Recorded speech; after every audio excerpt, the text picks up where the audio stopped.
Now Israel attacks the very aid system trying to keep people alive. The doctors have tried to bring in, just basic food for babies, baby food, like formula.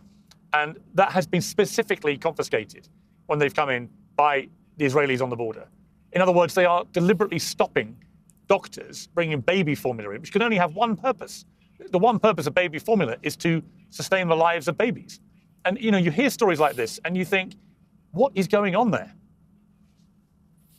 So after the weeks and weeks of the blockade, the first thing we tried to get in was actually baby food because we were so worried about these levels of malnutrition and the threat. There's a new famine report coming out this week. I haven't seen it yet, but the numbers will be horrific, the numbers who are at risk right now. And we know that of the almost 60,000 civilians who've died in the last almost 2 years inside Gaza, over 18,000 are children.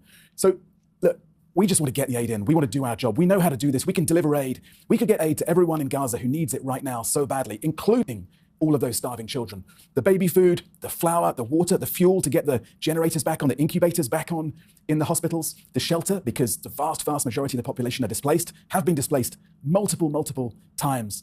The people I spoke to just said, give us a tent, give us a bit of fuel, and we'll go back and start our lives again. Do you believe Israel's committing war crimes? So we've certainly seen serious breaches of international law, and we've seen, as you've been highlighting, statements from senior Israeli ministers talking about annihilation, talking about forced displacement, talking about using starvation as a weapon of war. There's been a concerted campaign, as you'll be all too aware, to discredit the United Nations, to say that you're part of the whole propaganda machine from the Palestinian side, that a lot of the stuff that the United Nations says is simply untrue, and so on. What's your response as a senior member of the United Nations? What's your response to this campaign of attack against the integrity of the UN? But we also have to say what we're seeing on the ground, and it's that the Israeli authorities and their allies don't like, and that's why we get this attack. It's it's playing the man or the woman, and not the bull. But it's a sideshow, really. What really matters is whether or not we can get in there and save the lives of as many survivors as possible. We're used to this. We get abuse almost everywhere we work. Someone once said that blessed are the peacemakers, for they will be equally hated by all sides. And sometimes it feels like that. But it's not about us. It's about getting that aid into those civilians.